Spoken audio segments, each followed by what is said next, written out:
What up? Today we work on this thing.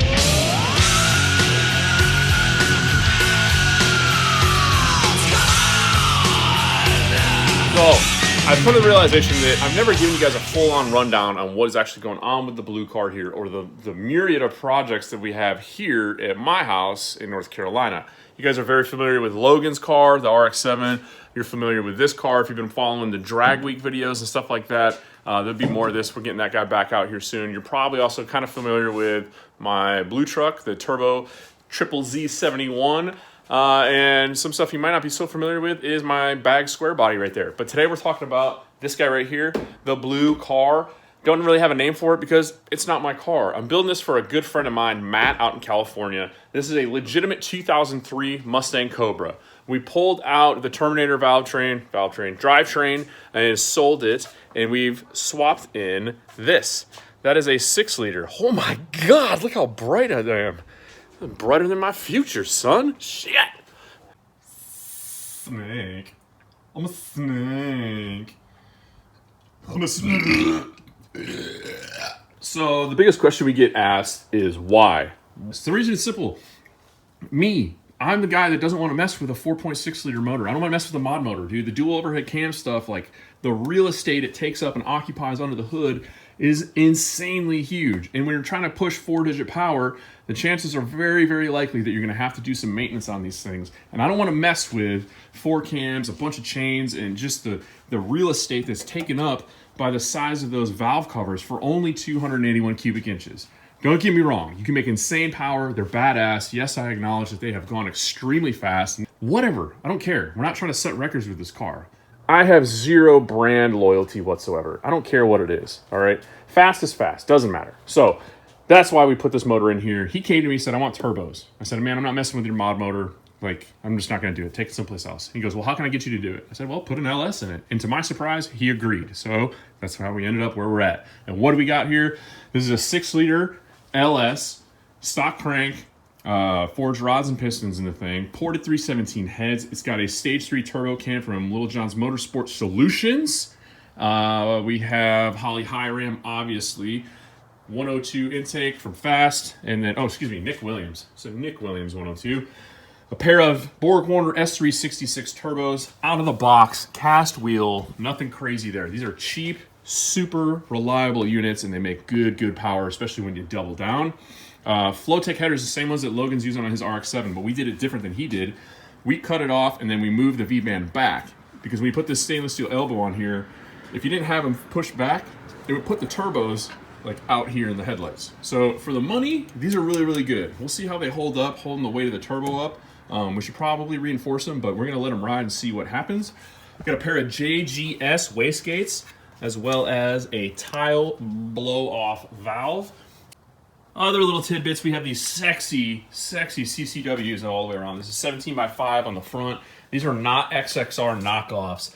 And we got these 16x10s in the back with a set of 295 Hoosier radials on here. It's got strange 33 spline axles, solid axle conversion, Team Z suspension components, hooking everything up all together. So hopefully this thing can actually make some traction. We're not trying to go out and hammer this thing and to set some crazy, 6-speed record or anything like that in the quarter mile. He's actually trying to build this thing and go and run like some shift sector, kind of half-mile stuff, and maybe the occasional trip to Mexico. It needs some safety items updated before we hit the track with anything on it, but for now, my job is to get this thing up and running, so that's what we're going to be working on. All of this is being controlled with a Holley Dominator. Now, the really cool part about this car is, you can see that down there. If you don't know what that is, that's a McLeod hydraulic master cylinder conversion kit for this. If you know stock Mustangs on these, it's a cable actuated clutch, and that converts it to hydraulic. Why? That right there. That is a T56 Magnum, courtesy of American Powertrain. And this is kind of a unique build piece here because we have Mustang Cobra tail shaft on it, so the shifter location is right in line with the factory Ford stuff, but the front half of this thing is all LS, and it bolts onto this Chevy QuickTime bell housing, SFI approved. Inside of there, what you can't see, we have a carbon triple clutch from RPS, but this whole transmission is kind of tight because it bolts up to the Chevy stuff, and then you have Ford on the backside, so it's a drop-in affair. It required nothing crazy or nothing special. I did sell the trans cross member with the original motor, so that's what I'm gonna have to build today because I don't have another one. So I'm gonna start out by cleaning up some of this stuff where I had to cut it to get the trans in here, and then we're going to connect these points so I can finally have my jack back. Really hope I don't just shower my phone in sparks. That sucks.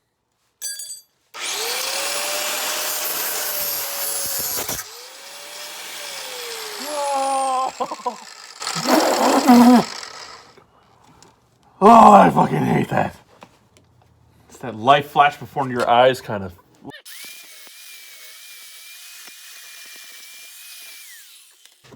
Oh, look at you. Look at you. And Ford, y'all thought of everything. Cool. So, yo, peep this. I'm probably yelling because I got headphones on. Okay, so I cleaned that up a little bit. What I got here in my hand, this is the nut plate that goes inside of here. Ford for the factory mounting bracket. So I gotta connect this to this. I'm gonna use a piece of angle iron and just make it drop down here, and then we'll see. But this is kind of tricked because Ford had the foresight knowing that they're going to be running multiple cars to put this in here, and it's got some play in it. So I got a little bit of leeway. I think I might be able to sneak it in back here if I wallow that hole out a little bit. And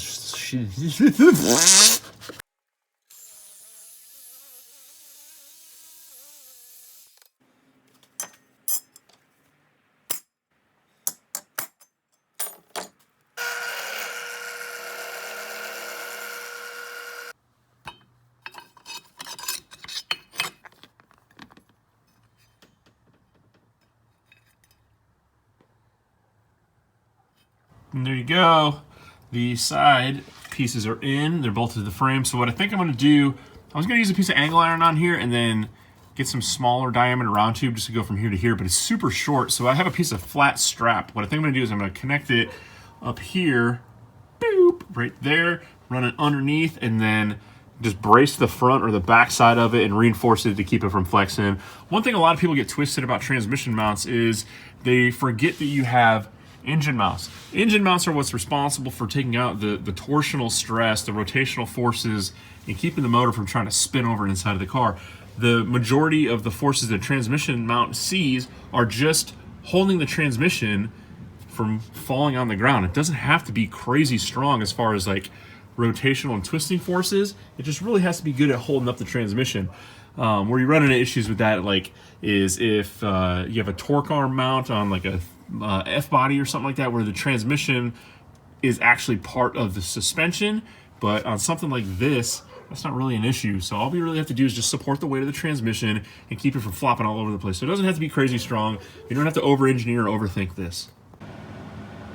Okay, so I know first appearances, this looks like a transmission crossmember built out of stuff that I bought at Lowe's, and that's because it's a transmission crossmember built out of stuff that I bought at Lowe's.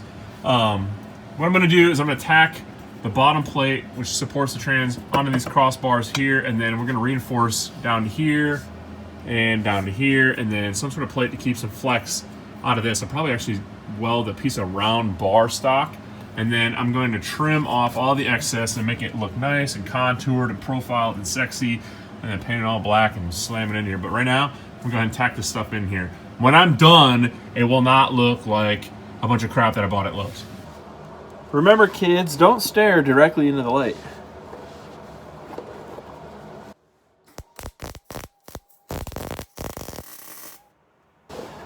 I feel like somebody messed with my welder settings.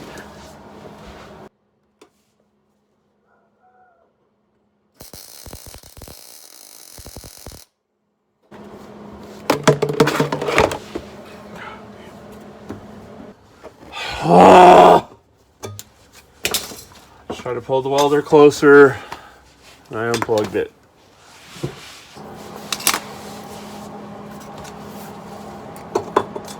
Ever told you guys how stupid race cars are?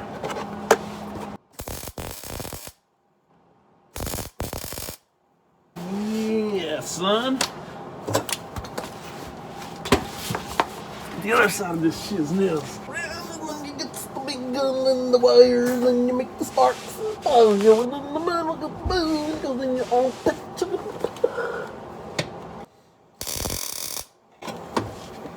All right.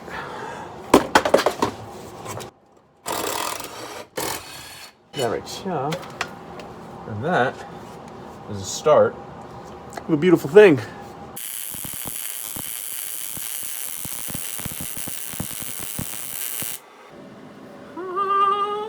When you look at this, you can see, and this isn't like my measurements suck because I drilled these holes centered on this plate. It's literally, the transmission is not centered up in the car, or at least the mounts aren't centered side to side on a Ford. And that's what you're gonna have. So that's kind of why I'm like winging it and eyeballing all this stuff rather than measuring it. And then I'll just trim all this BS off after the fact and make it look pretty and sexy like I actually measured it.